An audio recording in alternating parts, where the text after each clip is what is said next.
Hi hello నమస్తే. ప్రేమ అంటే మనందరికి గుర్తుకొచ్చేది రాధాకృష్ణులు. వాళ్ళది ఎంత బ్యూటిఫుల్ లవ్ స్టోరీయో మనందరికి తెలుసు కదా. అలాంటి ఒక ప్రేమ కథతో రాధా మాధవం అంటూ ఈ మార్చ్ 1న మన ముందుకు వస్తున్నారు. మనతో పాటు రాధా మాధవం టీం ఉన్నారు.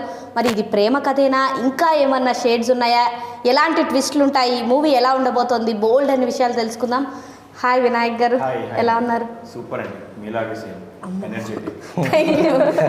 Thank you. ముందు నాకు ఎనర్జెటిక్ అని గుర్తు చేస్తే ఇంకా ఎనర్జెటిక్గా మాట్లాడతాను. మీరు అంతా చక్కగా మాట్లాడారు కాబట్టి నాకు పాజిటివ్ వైబ్స్ వచ్చింది. ఇంకా ఇంటర్వ్యూ బాగా జరుగుతుందని అనుకుంటున్నాను. Thank you. హాయ్ అపర్ణ, ఎలా హాయ్ హాయ్ బాగున్నారా? చాలా బాగున్నాను. నేను డైరెక్టర్ గారు ముందు మీతోనే మొదలు పెడదాం. బాగానే ఉన్నా. మీరు బాగానే ఉన్నారు. ఇప్పుడు నేను స్టార్ట్ చేశాక మీరు బాగోరని తెలుసు, అందుకే బాగున్నారా అని అడగకుండానే నేను స్టార్ట్ చేశాను. అండ్ మీ వర్షన్లో రాధా మాధవం అంటే ఏంటి?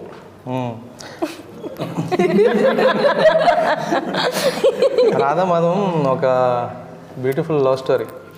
లవ్ స్టోరీ అయితే నేను చెప్పింది కరెక్ట్. Love story. ఇంకొక క్యాష్ ఫీలింగ్ కూడా కొంచెం యాడ్ అయ్యింది. అంటే రెగ్యులర్గా ఇప్పుడు లవ్ స్టోరీ అంటే బ్యూటిఫుల్గా ఉంటుంది, ఇట్లా మంచిగా లొకేషన్స్ ఇట్లా అనుకుంటారు కదా. కొంచెం మాస్ లవ్ స్టోరీ అనమాట. Mass love story. అవును, mass love story. Radha Madhavam అనగానే మనకు ఒక పీస్ఫుల్ ప్లెజెంట్ ఫీల్ వస్తుంది. కానీ మీరు మాస్ లవ్ స్టోరీ అంటున్నారు. ఈ టైటిల్ అంటే ఇప్పుడు రాధా మాధవం అంటే ఈ రెండు సాఫ్ట్ క్యారెక్టర్లు కదా. అదే సాఫ్ట్ క్యారెక్టర్ని ఒక బ్యాడ్ సిచ్యువేషన్ యాడ్ అయితే ఎట్లా ఉంటుంది అనేది ఈ రాధా మాధవం. క్యారెక్టర్లు సాఫ్ట్గా ఉంటాయి, బ్యాక్గ్రౌండ్లో జరిగే సిచ్యువేషన్స్ అన్నీ బ్యాడ్గా ఉంటాయి అన్నమాట. వాటిని ఎట్లా ఎదుర్కొని వాళ్ళు సాధించారు అనేది. ఆయన మాట్లాడుతుంటే ఏం మాట్లాడితే ఏం గొడవ వచ్చిందో, నెక్స్ట్ ఏం అడిగితే అన్న ఎక్స్ప్రెషన్ కనిపిస్తుంది ఆయనలో. సర్లేండి, మళ్ళీ వద్దాం మీ దగ్గరికి. కెమెరా వెనకాలే బాగుంటాడు. ఓకే, షివరింగ్ మాట్లాడు. అయ్యో, అట్లయితే ఎట్లా చెప్పండి. నెక్స్ట్ యాక్టింగ్ కూడా చేస్తారేమో అనిపిస్తుంది. సార్ చేశారు, మూవీలో నాతో చేశారు. అందులో డైలాగ్స్ ఉంటారు. అయ్యో చేశారు. ఎక్స్ప్రెషన్స్ మరి ఎక్స్ప్రెషన్స్ కష్టం. సేమ్ ఎక్స్ప్రెషన్ కష్టం. Expression zero expressions. అదే నాకు కన్ఫ్యూజ్డ్ క్యారెక్టర్ అట్లా. ఆయన ఎక్స్ప్రెషన్స్ అదే ట్విస్ట్ ఉంటుంది మూవీలో. కాదా, మీరు చెప్పాలి. ఆయన మంచి యాక్టరా మంచి డైరెక్టర్? మంచి డైరెక్టర్. అయితే యాక్టర్ బ్యాడ్ యాక్టర్ ఓకే. ఆ క్యారెక్టర్కి ఏం లేదు, సీన్లో ఏం లేదు. అప్పుడు అయితే ఫ్యూచర్ లో మంచి యాక్టర్ గా అయితే మేము డైరెక్టర్ అయితే అంటే ఒప్పుకుంటా, కానీ యాక్టర్ అయితే కష్టం. ఓకే. అండ్ మీ క్యారెక్టర్ మంచి మాస్ గా ఉంటుందా? కాదు, పల్లెటూరు అమ్మాయి, పక్కింటి అమ్మాయి అలాంటి క్యారెక్టర్. స్వీట్ మాస్, ఆల్మోస్ట్ అలా ఉంది. స్వీట్ అంటే మాస్ లవ్ స్టోరీ అన్నారు కదా, అట్లా అమ్మాయి కొంచెం మాస్ గా కనిపిస్తుందేమో అని డౌట్ వచ్చింది. ఫేస్ చూస్తే పాపం. ఫేస్ చూసి అన్ని మనం కన్ఫర్మ్ చేయలేమండి. పాపం స్వీట్గా ఉంటుంది. ఎవరు జోలికి వెళ్ళారు. ఓకే, రియల్ లైఫ్లో అపర్ణకి ఈ అమ్మాయికి 20% సిమిలారిటీ ఉంది. అయ్యయ్యో, ఎగ్జాక్ట్లీ చెప్తే ఒక 20% సిమిలర్. అయితే రియల్ లైఫ్ లో రౌడీ అపర్ణ అంటే రియల్ లైఫ్ లో 80% మిగిలింది. ఇది క్వశ్చన్ నాకు అర్థమైంది. ఇప్పుడు నేను రియల్ లైఫ్ లో రౌడీ అర్థమైంది నాకు. నేను ఆన్సర్స్ ఇచ్చే ముందు జాగ్రత్తగా మీరు మౌనంగా ఉన్నా మీరు రౌడీ అని మేము కన్ఫర్మ్ చేసుకోవచ్చు. నా ఫేస్ చూసి ఆడియన్స్ కి తెలుస్తుంది నేను రౌడీయా కావా. ఫేస్ చూసి ఇందాకే చెప్పాను కదా, ఫేస్ చూసి ఏది కన్ఫర్మ్ చేయలేము మనం. ఫేస్ లోపల కూడా ఇంకొక ఫేస్ ఉంటుంది. ఆల్మోస్ట్ ఇదేలాగా ఉంది ఆ ఫేస్ కూడా. అవునా? అవును. ఇంటర్వ్యూ అయ్యేటప్పటికి మనం డిసైడ్ చేద్దాం, మళ్ళీ మాట్లాడితే కన్ఫర్మేషన్. డైరెక్టర్ గారు ఏదో చెప్పాలనుకుంటున్నారు మీ గురించి. ఆల్మోస్ట్ ఈ క్యారెక్టర్ ఒకటేలా ఉంటుంది. ఆయనకు అలా అనిపించింది, కానీ మీరు కాదంటున్నారు. నేను చెప్పాను ఒక 20% సిమిలర్. 80% ఎక్కడ 20% ఎక్కడ పోయింది? 80% ఎలా సిమిలర్ అవుతుంది? అపర్ణ వేరే, రాధా వేరే. అపర్ణకి పర్సనల్ లైఫ్ వేరే, పర్సనల్ ఫేవర్ లైఫ్ లో జరిగే సిచ్యువేషన్స్ గురించి కాదు, ఆ అమ్మాయి క్యారెక్టర్ అదే. ఇప్పుడు రాధకి వేరే పర్సనల్ ఫేవరెట్స్ వేరే, అపర్ణకి వేరే. అర్థమైందా? సో ఆ 80% అక్కడ డిఫరెంట్ అవుతుంది. 20% బట్ క్యారెక్టర్ సిమిలర్. Okay. అది ఎక్కడ వస్తుంది అంటే ఆఫ్టర్ రిలీజ్ నేను చెప్తా. ఆఫ్టర్ రిలీజ్ ఓకే, అప్పుడు మళ్ళీ ఒక ఇంటర్వ్యూ ప్లాన్ చేస్తాం. Okay done. అండ్ మాధవ్ గారు, మిమ్మల్ని మాధవ్ గారు అని Yeah, yeah, వినాయక్ గారు అని అంటే ఇది రెండు పేరు చాలా బాగానే ఉంది, మాధవ్ అండ్ వినాయక్ దేవుడి పేరే. సో డెఫినెట్ ఏదైనా పిలవచ్చు మీరు. అండ్ మీ క్యారెక్టర్ జనరల్గా మీరు చూస్తేనేమో కొంచెం స్టైలిష్ మోడర్న్ అబ్బాయిలా ఉన్నారు. ఆ ఊర్లో క్యారెక్టర్లోకి కంప్లీట్గా వెళ్ళిపోయి బయటకు వచ్చేసారా? డెఫినెట్లీ వచ్చేస్తాను అప్పుడే. అంటే ప్యాకప్ అనే వర్డ్ వచ్చేస్తే అప్పుడే బయటికి వచ్చేస్తాము. తర్వాత మళ్ళీ షూట్ స్టార్ట్ అంటే ఆ క్యారెక్టర్లు దిగిపోతాం. సో ఏంటంటే నా క్యారెక్టర్ వచ్చేసి అన్ఎడ్యుకేటెడ్, ఆయనకి చదువు ఏం ఉండదు, జాబ్ లేకుండా జస్ట్ ఊర్లో తిరుగుతుంటాడు. ఆయన చాలా స్టైలిష్, ఆయన హ్యాండ్సమ్ అబ్బాయి అని అట్లా ఫీల్ అవుతూ ఉంటాడు ఊర్లో. సో చిన్నప్పటి నుంచి రాధాని ప్రేమిస్తుంటాడు. సో అది ప్రేమ ఆయన లైఫ్లో వస్తుందా లేదా అనే స్టోరీ. అయితే మంచి యాక్షన్ ఎక్స్పెక్ట్ చేయొచ్చు కదా మీ నుంచి? ఓ యా డెఫినెట్లీ యాక్షన్ అయితే మా తరపు నుంచి మంచిగా ట్రై చేసాము. డెఫినెట్లీ ఇప్పుడు ఆడియన్స్కి ఎలా కనెక్ట్ అవుతుందో అది చూద్దాం. బట్ మేమైతే చాలా రియల్ అంటే ఫైట్సే చేసాము. అంటే నా తరపు నుంచి ఎంత నాకు టైక్వాండో వచ్చు అంత మొత్తం దీంట్లో పాటిస్తాను. ఓకే, దాంట్లో చిన్నప్పటి నుంచి టైక్వాండో డాన్స్ అండ్ టైక్వాండో చేస్తున్నా చిన్నప్పటి నుంచి. ఓకే, అది ఇప్పుడు బాగా పనికొచ్చింది అయితే. ఆ పని డెఫినెట్లీ యాక్టర్స్కి చాలా పనికి వస్తుంది డాన్స్ అండ్ అంటే చిన్నప్పుడే యాక్టర్ అవ్వాలన్న ఉద్దేశంతో అవన్నీ నేర్చుకున్నారా ఏంటి కాంపిటీషన్? నేను అసలు ఎప్పుడు అనుకోలే. గ్రాడ్యుయేషన్ అయిపోయిన తర్వాత 2014లో అలా అనిపించింది, ఈ జాబ్ చేస్తే ఏం ఉండదులే, జస్ట్ ఏదో 9 to 6 జాబ్ చేస్తూ ఉంటాము. అంటే నాకు డాన్స్ అండ్ టైక్వాండో చిన్నప్పటి నుంచి ఇష్టం కాబట్టి నా ఫ్రెండ్స్ నాకు చెప్పేవాళ్ళు, ఎక్కడైనా స్టేజ్ ఉంటే ఆ స్టేజ్ ఎక్కి డాన్స్ చేయడము, లేదంటే ఫ్యాషన్ షో చేయడము, అది మిమిక్రీ చేయడము. సో అలా చేస్తూ నా ఫ్రెండ్స్ చెప్పారు, అరే నువ్వు యాక్టింగ్ ట్రై చేయొచ్చు కదా. యాక్టింగ్ అనేది నాకు తెలియదు అప్పుడు. 2014లో ముంబైలో ఏదో ఒక ఆడిషన్స్కి వెళ్ళాను. అప్పుడు బాగా తిట్టారు, అసలు నీకు యాక్టింగే రాదు, ఎట్లా నువ్వు యాక్టర్ అవుదామని అనుకున్నావు. అప్పుడు నేను థియేటర్ యాక్టింగ్ అంటే అప్పుడు నాకు ఏమనిపించింది అంటే కెమెరాలో ఇప్పుడు పెద్ద సూపర్ స్టార్ చిరంజీవి గారు, షారుఖ్ ఖాన్ చేసేది యాక్టింగ్ మేము కూడా చేయగలుగుతామని అలా అనిపిస్తుంది మాకు. లేకిన్ కెమెరాలో యాక్టింగ్ చేయడం అది ఈజీ కాదు. అందరికీ చెప్పడం అదే ఏంటంటే యాక్టింగ్ చేయడం ఈజీ కాదు. మనకు అనిపిస్తుంది అరే జస్ట్ డైలాగే చెప్పాలి కదా, వాడిని చూసి చెప్పవచ్చు, లేదు. బట్ అప్పుడు అనిపించింది, ఫస్ట్ టైం ఆడిషన్ ఇస్తే చాలా తిట్టారు నాకు. అప్పుడు నేను థియేటర్ యాక్టింగ్ జాయిన్ అయ్యి యాక్టింగ్లో వచ్చేసాను. నేను మీరు తెలుగు అబ్బాయి కాదు కదా? నేను యాక్చువల్లీ నా మదర్ టంగ్ వచ్చేసి కన్నడ. ఓకే, నాకు మరాఠీ, హిందీ, ఇంగ్లీష్, తెలుగు, తమిళ్ అండ్ కన్నడ అన్ని లాంగ్వేజెస్ అన్నీ మాట్లాడతారు. అమ్మో, అంటే తెలుగు ఇక్కడ నేర్చుకున్నా ప్రాపర్గా కరోనా టైంలో. అంటే తెలుగు ఇండస్ట్రీ నాకు బాగా ఇష్టం. నాకు తెలుగు మూవీస్ కూడా అసలు పిచ్చి. నాకు అసలు చిరంజీవి గారు, జూనియర్ ఎన్టీఆర్ గారు వాళ్ళ మూవీస్ చూసి అలా అనిపించింది నాకు కూడా చేయాలని ఉంది. అండ్ బాహుబలి 2 వస్తే అప్పుడు అనిపించింది, లేదు ముంబైలో ఇప్పుడు ఏం లేదు, మనము తెలుగు ఇండస్ట్రీలో ట్రై చేద్దాం. ఒక్క వర్డ్ కూడా వచ్చేది కాదు నాకు తెలుగులో, ఒక్క వర్డ్ కూడా వచ్చేది. కానీ ఈజీయా తెలుగు? ఇది మీ ఇద్దరు చెప్పాలి, తెలుగు నేర్చుకోవడం ఈజీయా కష్టం? మీరు మనస్ఫూర్తిగా నేర్చుకున్నారు అనుకోండి ఏమీ డిఫికల్ట్ ఉండదండి. జస్ట్ ఆ డెడికేషన్తో మీరు నేర్చుకున్నారు అనుకోండి, మీరు మైండ్లో కూడా పెట్టుకుంటారు అండ్ ఆ మైండ్లో ఫిక్స్ అయిపోతుంది. ఇప్పుడు జస్ట్ ఏదో ఒకటి లేదు మీకు లైఫ్లో నాకు వద్దు, ఇది జస్ట్ నార్మల్ చేస్తున్నాం కదా అట్లా నేర్చుకుంటే రాదు. అప్పుడు డిఫికల్ట్. మీకు కష్టం? నాకైతే ఈ లాంగ్వేజ్ నచ్చింది, అందుకే నేర్చుకున్నాను. బేసిక్గా సౌత్ ఇండియన్ లాంగ్వేజెస్లో మలయాళం కొంచెం డిఫరెంట్. అది ఎలా అంటే ఒక ఎంటీ బాక్స్లో ఒక రాళ్ళు పెట్టి కదిలేస్తే అట్లా సౌండ్ వస్తుంది. సౌండా చాలా డిఫికల్ట్. అదే కన్నడ నుంచి తెలుగు ఈజీ, కానీ మలయాళం నుంచి తెలుగు కొంచెం చాలా కష్టం. చాలా కష్టం ఏంటంటే ప్రొనౌన్సియేషన్ కష్టం కదా.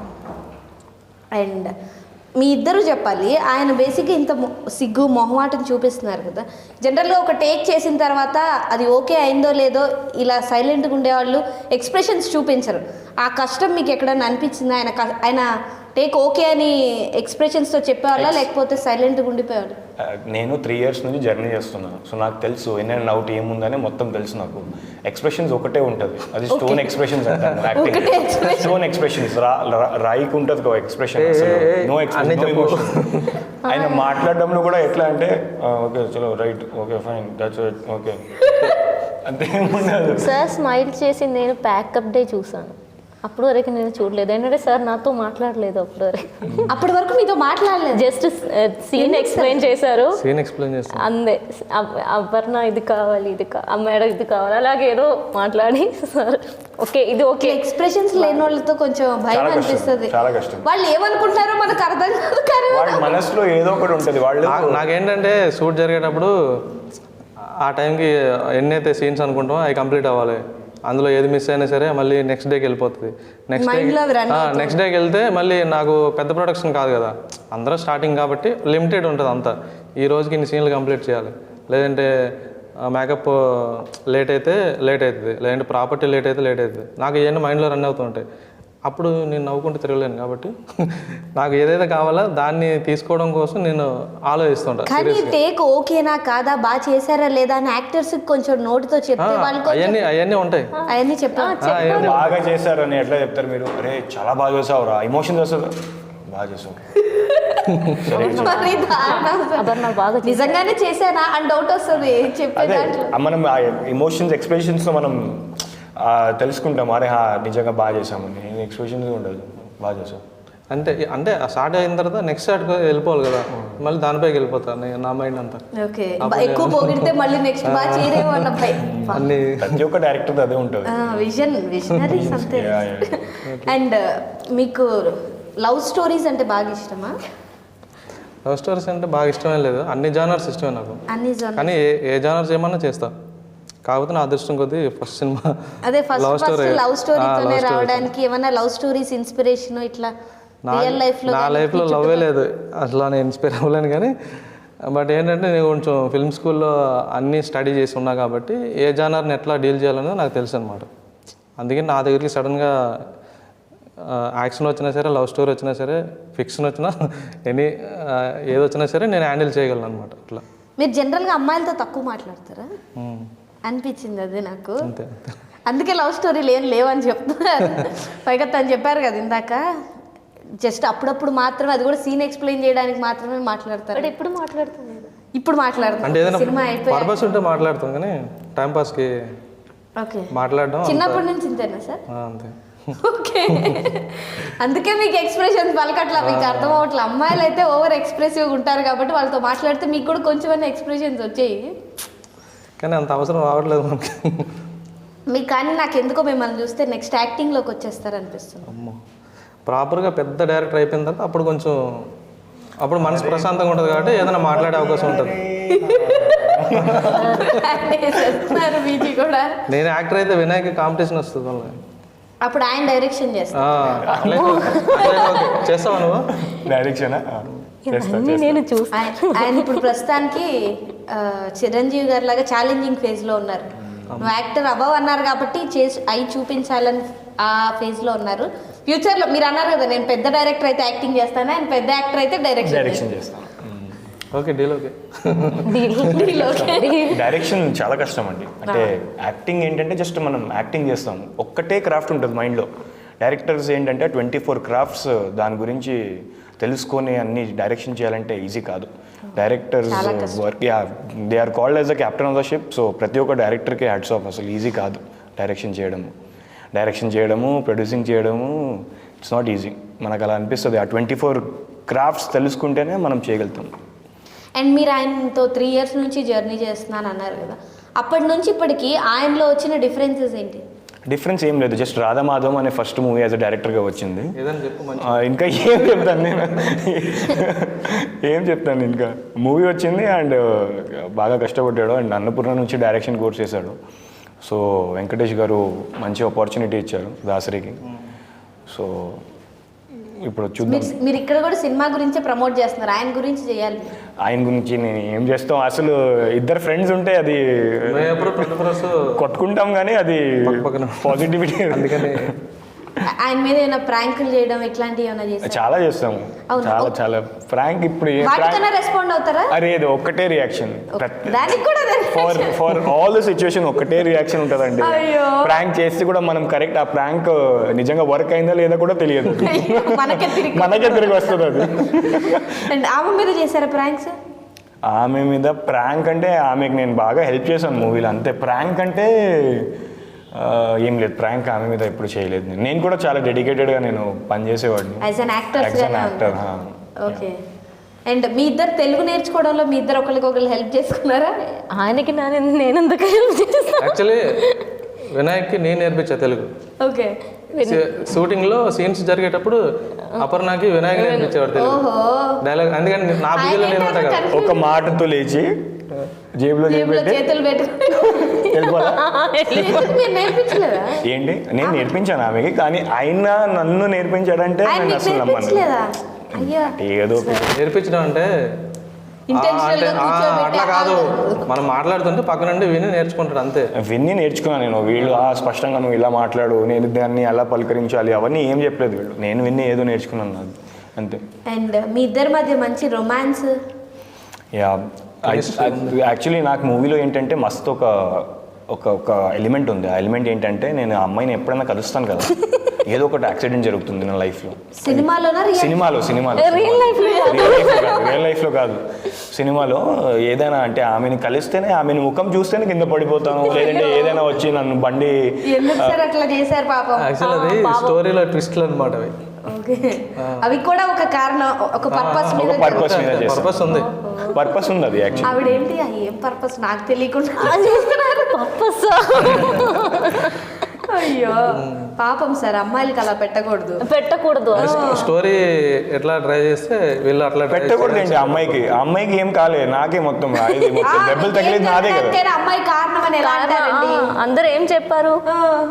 అదే యాక్చువల్లీ ఇప్పుడు అది ఫ్యాక్ట్, అది అందరికి తెలుసు, అది ప్రతి ఒక్కరికి తెలుసు ఫ్యాక్ట్ అది. నేను అసలు ఒప్పుకోను ఈ విషయంలో, నేను ఆవిడకే సపోర్ట్ చేస్తా. మీరు అమ్మాయి కాబట్టి సపోర్ట్ చేస్తున్నారు అంతే. మరి అమ్మాయిలు ఎట్లా కారణం అవుతారండి పక్కన వాళ్ళ లైఫ్ లో ఏదైనా జరగడం? అలా లైఫ్ గురించి నేను ఇప్పుడు ఏం ఆన్సర్ ఇవ్వలేను నేను. లేదంటే రాదా చూడాల్సిందే అంటారు. థియేటర్స్ లో టమాటో తీసుకొని వస్తారు నా కోసం స్పెషల్. అండ్ కామెడీ అయితే ఉంటుందా మూవీలో? లేదు, సీరియస్ మూవీ యాక్చువల్లీ. కామెడీ తక్కువ అండ్ ఎమోషన్స్ చాలా ఎక్కువ ఉంది. అంటే complete love story and rugged బ్యాక్డ్రాప్లో చేసాము. Love story usually people call it as beautiful love story, cute love story. మా మధ్యలో ఉండేది క్యూట్ లవ్ స్టోరీ, బట్ నా బ్యాక్గ్రౌండ్లో వెనకాల జరిగేది మొత్తం మాస్ ఉంటుంది, కంప్లీట్ మాస్ ఉంటుంది. అండ్ ఓవరాల్గా అంటే చాలా లవ్ స్టోరీస్ వస్తున్నాయి, అయినా సరే రాధా మాధవం ఆ లవ్ స్టోరీస్కి ఎందుకు డిఫరెంట్? ఆడియన్స్ ఎందుకు థియేటర్కి వచ్చి చూడాలి? సో ఫస్ట్ అయితే టైటిల్ చాలామందికి కనెక్ట్ అవుతుంది, రాధామాధవం వినగానే, లేదంటే ఆ విజువలైజేషన్స్ చూడగానే అలా అనిపిస్తుంది ఒక క్యూట్ లవ్ స్టోరీ. బట్ ఆ క్యూట్ లవ్ స్టోరీలో కూడా మనం మాస్ రగ్డ్ బ్యాక్డ్రాప్ తీయగలుగుతాము, ఒక అటెంప్ట్ చేయగలుగుతామని ఈ మూవీలో చూపిస్తున్నాము. సో దానికోసమే రావాలి ఇప్పుడు. అంటే మూవీస్లో వస్తే కూడా ప్రతి ఒక్క మూవీస్లో ఫైట్ ఉంటుంది, సాంగ్ ఉంటుంది, కానీ ఇప్పుడు ఒక యాజ్ అ యంగ్ స్ట్రగ్లింగ్ యాక్టర్స్కి ఇలాంటి అవకాశం రావడం నిజంగా ఒక వరం. ఎందుకంటే ఒక లవ్ స్టోరీలో మాస్ బ్యాక్డ్రాప్ చూపించడం చాలా చాలా తక్కువ ఉంటుంది. అది మనం బాలకృష్ణ మూవీలో చూస్తాము, వాళ్ళు ప్రాపర్ మాస్ బ్యాక్డ్రాప్ ఉంటుంది. బట్ ఇప్పుడు రాధామాధవంలో పేరు చూస్తే క్యూట్ లవ్ స్టోరీ, బట్ బ్యాక్డ్రాప్లో మాస్ రగ్డ్ లుక్ ఉంది. సో అది దానికోసం చూడాలి మూవీ. క్యూట్ లవ్ స్టోరీ సింగిల్ లైన్లో చెప్పేస్తారు. And thank you so much. మీ టైటిల్లో ఉన్న ప్రేమ మీ అందరికీ ఈ సినిమా ద్వారా దొరకాలి, అండ్ ఇంకా మంచి మంచి క్యారెక్టర్స్తో మమ్మల్ని ఎంటర్టైన్ చేయాలి, అండ్ ఇంకా మీరు మంచి మంచి మూవీస్ చేస్తూ యాక్టింగ్ కూడా రావాలని నేను మనస్ఫూర్తిగా కోరుకుంటున్నాను. ఎందుకంటే పెద్ద డైరెక్టర్ అయితే యాక్టింగ్ చేస్తానని చెప్పారు కాబట్టి. ఎంటీ ఫ్రేమ్స్లో వితౌట్ ఎక్స్ప్రెషన్స్ ఉన్న క్యారెక్టర్స్ అయితే చేస్తారు. ఇప్పుడు మీకోసమే రాయాలైతే. Thank you so much and all the very best. Thank you so much అండి. Thank you. అండ్ March 1న రాధా మాధవం థియేటర్స్లో రిలీజ్ అవుతుంది. ఖచ్చితంగా థియేటర్కి వెళ్ళి మాత్రమే మూవీని చూడండి. Stay tune to V6.